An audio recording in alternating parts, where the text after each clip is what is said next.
다 같이 사도신경으로 신앙 고백하겠습니다. 전능하사 천지를 만드신 하나님 아버지를 내가 믿사오며 그 외아들 우리 주 예수 그리스도를 믿사오니 이는 성령으로 잉태하사 동정녀 마리아에게 나시고 본디오 빌라도에게 고난을 받으사 십자가에 못 박혀 죽으시고 장사한 지 사흘 만에 죽은 자 가운데서 다시 살아나시며 하늘에 오르사 전능하신 하나님 우편에 앉아 계시다가 저리로서 산자와 죽은 자를 심판하러 오시리라. 성령을 믿사오며 거룩한 공예와 성도가 서로 교통하는 것과 죄를 사하여 주시는 것과 몸이 다시 사는 것과 영원히 사는 것을 믿사옵나이다. 아멘. 찬송가 321장 찬양드리겠습니다. 321장입니다.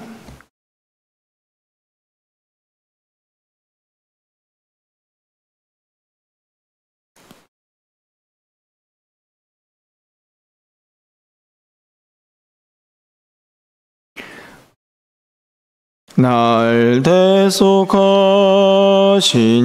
예수께 내 생명 모두 드리니 늘 진실하게 하소서. 내 구주 예수여, 나 구주 위에 살리라. 내 기쁨 한량 없으리. 내 갈 길 인도하소서. 내 구주 예수여, 날 구원하신 예수를 일평생 의지하오니 날 영접하여 주소서. 내 구주 예수여, 나 구주 위에 살리라. 내 기쁨 한량 없으리. 내 갈 길 인도하소서. 내 구주 예수여, 주 십자가에 달리사 날 자유하게 했으니 내 몸과 마음을 주 위에 다스게 하소서. 나 구주 위에 살리라. 내 기쁨 한량 없으리. 내 갈 길 인도하소서. 내 구주 예수여,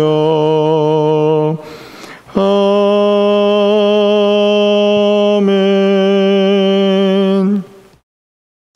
오늘 하나님 말씀은 예레미야 3장 19절에서 4장 4절까지 말씀입니다.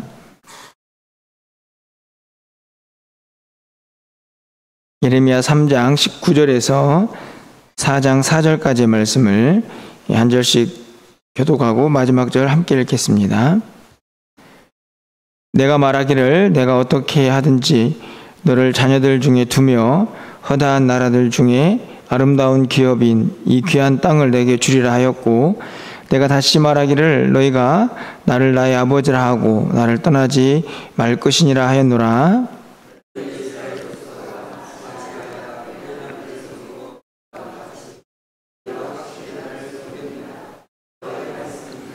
소리가 헐벗은 산 위에 들리니 곧 이스라엘 자손이 애곡하며 간구하는 것이라.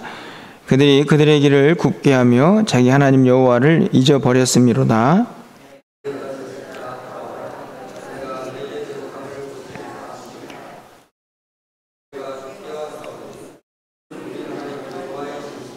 작은 산들과 큰 산 위에서 떠드는 것은 참으로 헛된 일이라.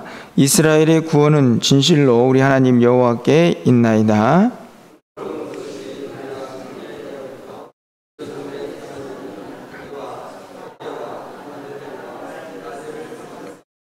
우리는 수치 중에 눕겠고 우리의 치욕이 우리를 덮을 것이니 이는 우리와 우리 조상들이 청년의 때로부터 오늘까지 우리 하나님 여호와께 범죄하여 우리 하나님 여호와의 목소리에 순종하지 아니하였음이니이다.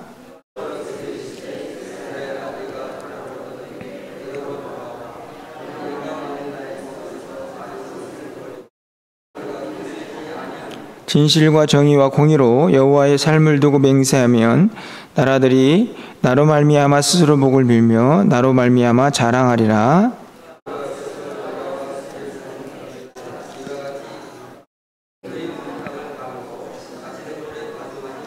사절입니다.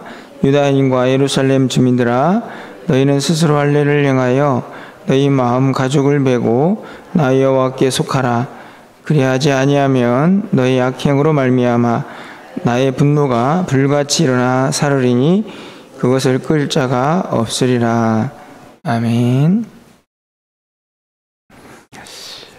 시편 말씀을 보면 시편 기자가 하나님께서 구하시는 제사는 상한 심령이다, 이런 말씀을 기록한 것을 보게 됩니다. 이 상한 심령이라는 말은 아마도 회개하는 마음, 어제 살펴본 자복하는 마음이 아닌가, 그런 생각이 드는데요. 그 상한 심령, 회개의 어떤 가치, 그것을 어느 정도로 두냐면 시편 기자는 하나님께서 원하시는 제사, 예배의 수준에 두고 있는 것을 볼 수가 있습니다. 이스라엘 백성들의 모습을 보고 있으면 그 상한 심령이 얼마나 중요한가 하는 것을 다시 한번 깨닫게 됩니다. 그런 마음을 갖고 하나님께로 돌아오는 자는 소망이 있기 때문이고, 다시 하나님의 회복을 경험할 수 있는 가능성을 갖게 되기 때문이라고 생각이 듭니다. 회개하지 않는 백성들은 마음이 계속 더 강팍해질 것이고, 결국은 끝에 가서는 하나님의 심판을 면할 수가 없기 때문이죠. 어제는 분명히 하나님께서 자복하라는 말씀을 선지자를 통해서 이스라엘 백성들에게 하고 있는 것을 보았는데요. 오늘 본문에 보면 조금은 우리가 얼핏 보아서는 좀 이해하기 어려운 그런 내용이 담겨져 있습니다. 내용 자체가 이해가 하기 어려운 것은 아니고, 이 문맥의 구조가 왜 이렇게 되어 있을까 하는 생각이 드는 형태를 가지고 있다는 말씀입니다. 그 이유를 보면 19절부터 22절까지는 여전히 이스라엘 백성들에게 회개를 촉구하고 있는 내용이 기록이 되어 있는데요. 22절의 말씀 보면 배역한 자식들아 돌아오라, 내가 너희의 배역함을 고치리라, 이렇게 말씀을 합니다. 그런데 바로 위에 있는 21절 말씀을 가서 보면 소리가 헐벗은 산 위에서 들리니 곧 이스라엘 자손이 애곡하며 간구하는 것이라. 이 말씀을 보면 하나님께서 그렇게 원하셨던 이스라엘 백성들의 회개의 소리가 아닌가 하는 생각이 들게 됩니다. 이스라엘 자손들이 곡하고 간구하는 소리가 들리고 있기 때문이죠. 그런데 22절에 보면 여전히 배역한 자식들아 돌아오라, 이렇게 말씀을 하고 있습니다. 그런데 22절 이하에 있는 말씀에서 잘 보시면 이스라엘 백성들이 돌아오고 있는 것은 아닌가, 돌아온 것은 아닌가 하는 생각이 듭니다. 가장 대표적인 예가 25절에 보면 끝부분에 청년의 때부터 오늘까지 우리 하나님 여호와께 범죄하여 우리 하나님 여호와의 목소리에 순종하지 아니하였음이니이다. 이건 이스라엘 백성들의 소리거든요. 야, 그러면 이제 이스라엘 백성들이 드디어 회개를 하는구나, 이렇게 생각이 들게 됩니다.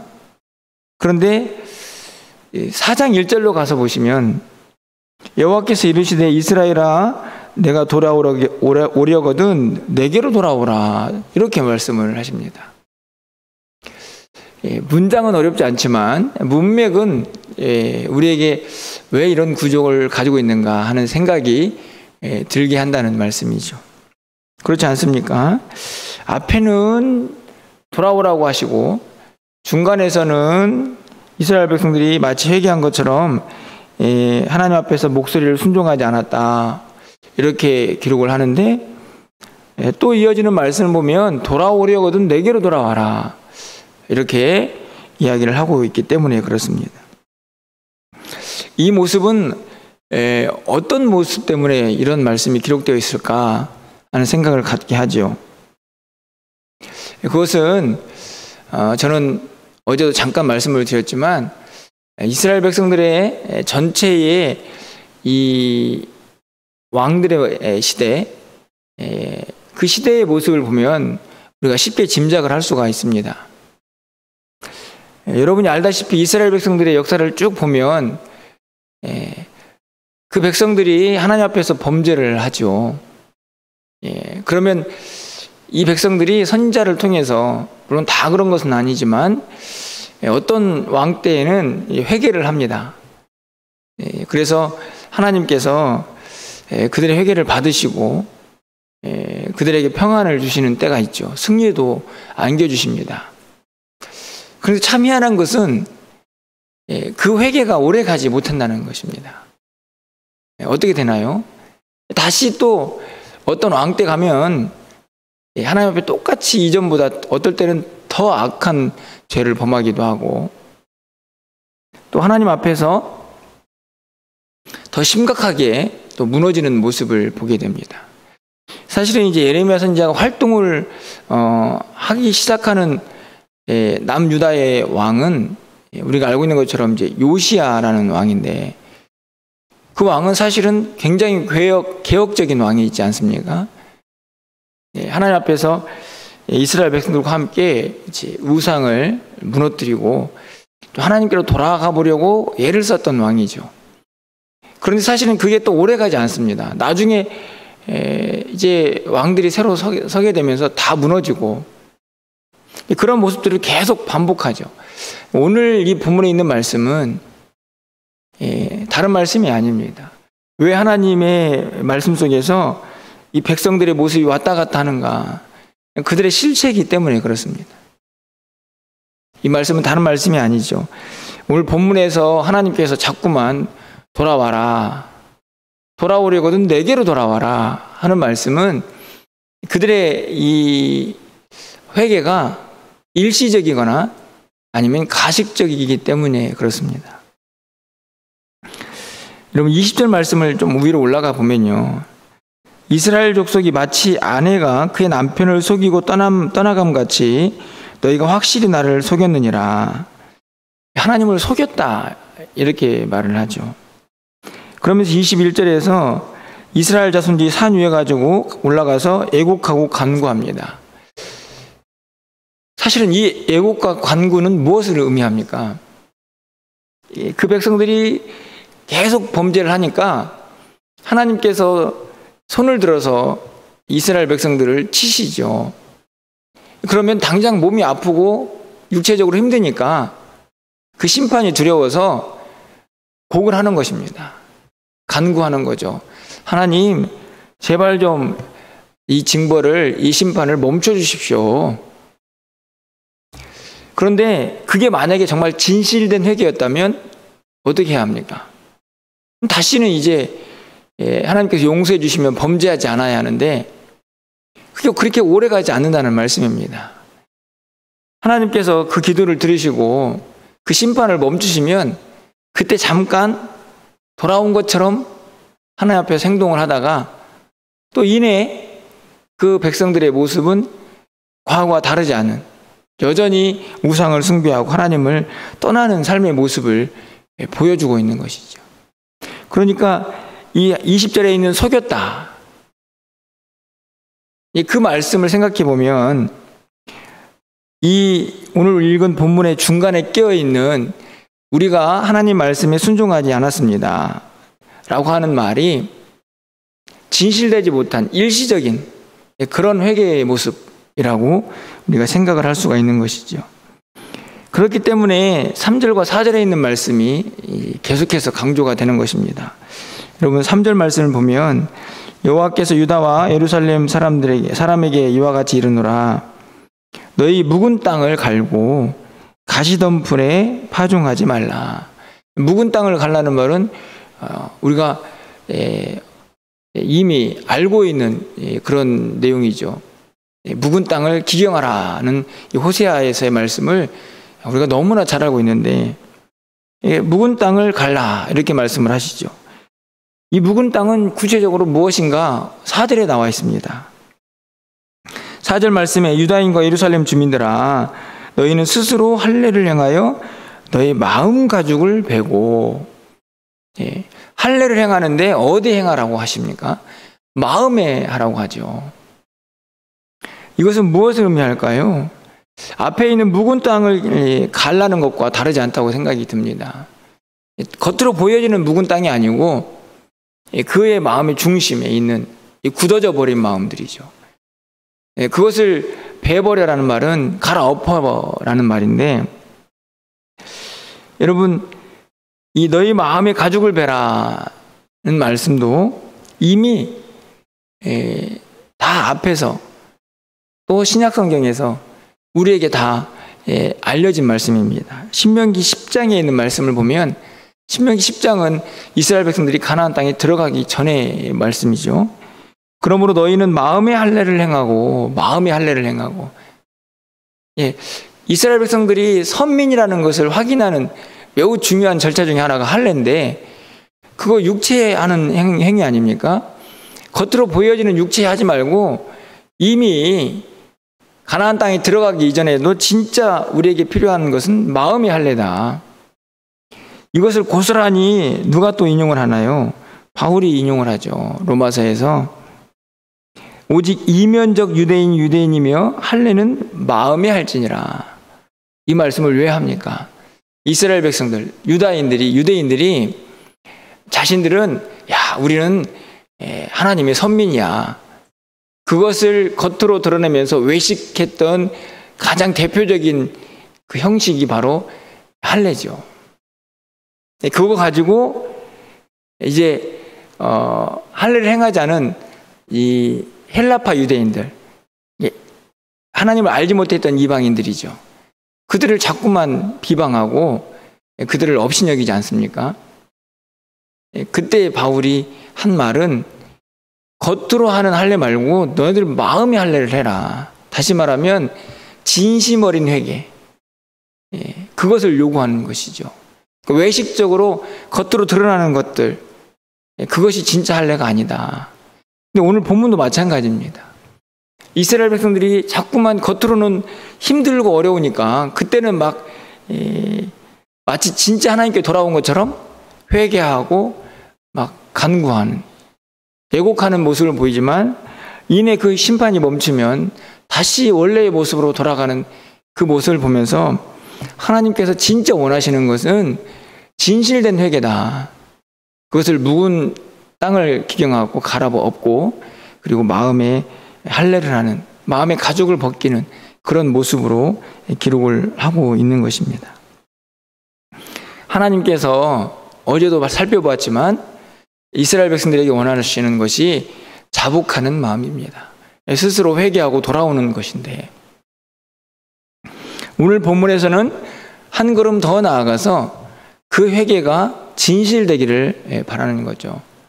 조금 힘들고 어려울 때만 그냥 하나님하고 엎드리는 게 아니라 그것이 진실되어서 한결같이 평안하거나 아니면 어렵거나 늘 자기 자신을 살피고 조금이라도 하나님 앞에서 자신의 모습이 어긋난 것이 있으면 언제든지 엎드릴 수 있는 겸손한 상태를 항상 유지하기를 하나님이 원하고 계시는 것입니다.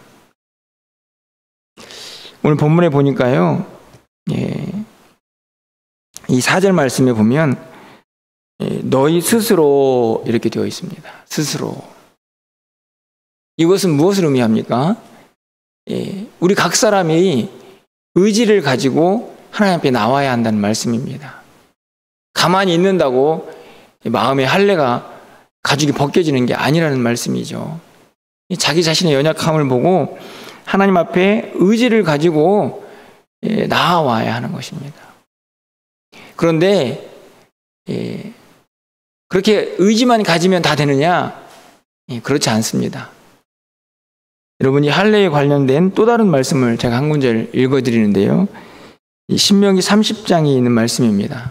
6절에 있는 말씀에 보면 내 하나님 여호와께서 내 마음과 내 자손의 마음에 할례를 베푸사, 이렇게 되어 있습니다. 그러면 어떻게 되느냐? 너로 마음을 다하며 뜻을 다하여 내 하나님 여호와를 사랑하게 하사 너로 생명을 얻게 하실 것이다.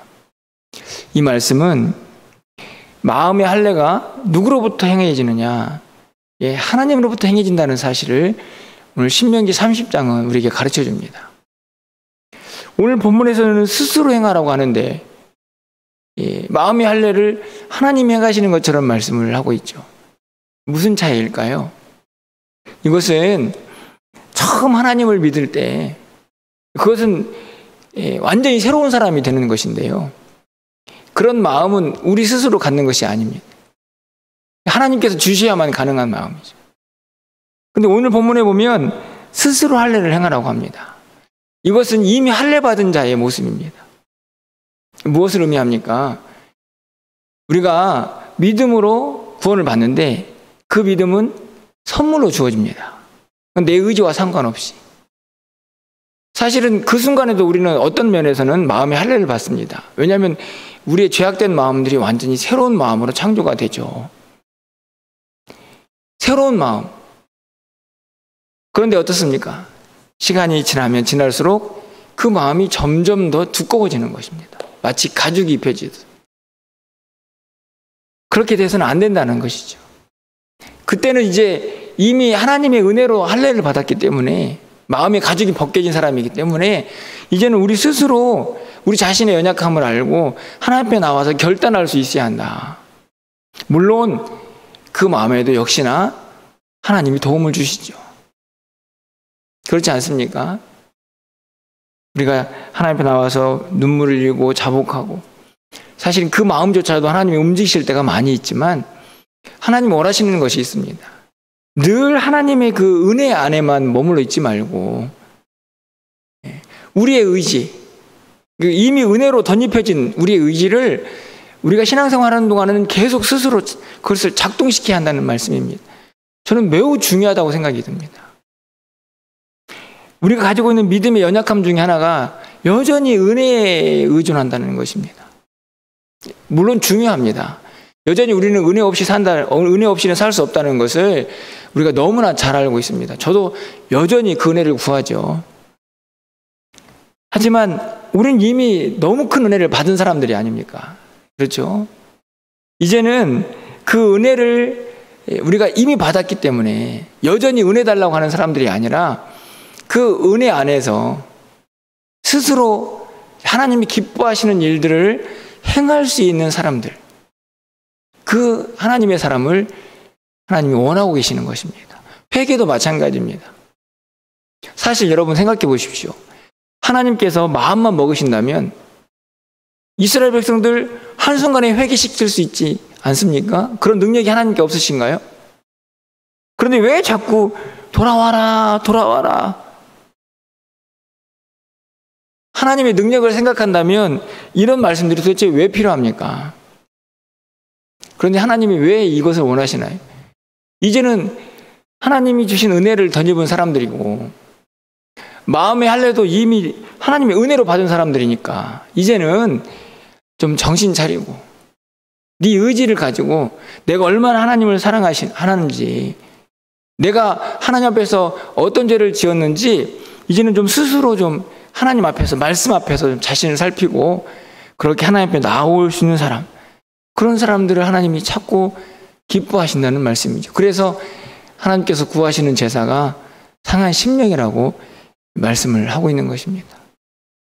간절히 바라기는 오늘 여러분에게 시간이 좀 많이 지났는데 드리고 싶은 말씀은 딱 한 가지입니다. 우리는 이미 큰 은혜를 받은 사람들이 분명하지 않습니까? 이제는 여전히 은혜만 권하는 사람들이 아니라 이제 그 은혜 받은 사람들답게 우리의 의지와 또 결심 이것들을 가지고 하나님 앞에 나와서 회개할 것은 회개하고 또 순종할 것은 순종하면서 그러면서 잘 안 될 때 하나님 좀 도와주십시오. 이렇게 기도한다면 하나님이 우리의 기도를 어떻게 외면하실까 하는 생각을 오늘 본문을 통하여 갖게 됩니다. 하나님께서 베풀어 주신 은혜를 은혜로만 간직하지 마시고 그 은혜가 우리 안에서 늘 작동하도록, 저는 그것이 그 은혜 안에서 우리가 간직한 하나님을 향한 우리의 의지라고 생각이 듭니다. 그 의지를 가지고 하나님이 기뻐하시는 삶을 살아낼 수 있는 그런 성숙한 믿음의 사람들이 될 수 있기를 간절히 소망하고, 또 그런 마음으로 오늘 한날을 또 살아갈 수 있기를 주님의 이름으로 간절히 축원합니다. 기도하겠습니다. 사랑의 하나님, 이스라엘 백성들을 향해서 스스로 할례를 행하라고 하시는 말씀을 생각해 봅니다. 신명기 30장에서는 분명히 하나님께서 그 마음에 할례를 행하시고 마음을 다하여 하나님을 섬기게 하는 백성을 삼겠다고 말씀하셨는데, 오늘 본문에서는 스스로 그 할례를 행하라고 하시는 하나님의 말씀을 봅니다. 이 말씀들을 통하여 하나님의 마음을 깨달을 수 있는 우리 모두가 되게 하여 주시옵소서. 우리가 너무나 큰 은혜를 받았습니다. 하나님의 주권적인 은혜와 섭리로 우리가 이미 마음의 할례를 받은 사람들이 아닙니까? 이미 새로운 피조물이 된 존재들이 아닙니까? 이제는 우리의 의지와 결단 가지고 하나님께서 원하시는 삶을 전적으로 순종하면서 살아낼 수 있는 하나님의 사람들이 되게 하여 주시옵소서. 그렇게 스스로 마음의 할례를 행하며 우리 안에 마음이 강팍해지지 아니하고 두꺼워지지 않도록 날마다 회개하면서 하나님을 더 가까이 하는 믿음의 사람이 되게 하시고, 그런 가운데에 우리의 힘으로 안 되는 일이 있으면 하나님 도와주십시오. 하나님 우리가 너무 연약합니다 라고 기도하면서 주의 도우심을 다시 힘입어 믿음의 길을 걸어갈 수 있는 우리 모두가 되게 하여 주시옵소서. 늘 자원하는 마음으로 회개도 하게 하시고, 자원하는 마음으로 하나님을 섬기게도 하시고, 자원하는 마음으로 또 주님의 몸된 교회도 섬길 수 있는 그 우리의 의지와 결단이 우리의 신앙 안에 늘 함께하는 하나님의 사람들이 다 될 수 있도록 주께서 역사하여 주시옵소서. 우리는 늘 연약하여서 넘어지고 실패하지만 하나님, 그럼에도 불구하고 여전히 우리는 하나님의 자녀인 것을 늘 기억하게 하셔서 하나님의 뜻과 하나님의 마음과 하나님의 섭리에 합당한 삶을 또 오늘 하루 살아갈 수 있는 우리 모두가 될 수 있도록 주께서 역사하여 주시옵소서. 오늘도 새벽을 깨워 기도하는 사랑하는 성들의 기도를 들응답하여 주시고, 연약한 자들이 많이 있사오니 하나님께서 치유의 황선을 비추어 주셔서 하나님 하루속히 회복되게 하시며, 또 믿음의 자리에 함께 나와서 기쁨으로 하나님께 예배할 수 있도록 저들의 삶을 온전히 주장하여 주시옵소서. 오늘 저녁에 있을 수요예배 가운데도 함께 하시고, 또 우리 사랑하는 우리 주일학교가 또 여름 사역을 준비하고 있습니다. 잘 준비되게 하시고 성령 충만하고 은혜 충만하고 또 기쁨과 감사가 넘치는 귀한 여름 사역들을 다 될 수 있도록 하나님께서 은혜 위에 은혜를 더하여 주시옵소서. 오늘 또 우리의 기도를 들응답하여 주시기를 간절히 소망하옵고 우리 주 예수 그리스도의 이름으로 기도합나이다. 아멘. 오늘 또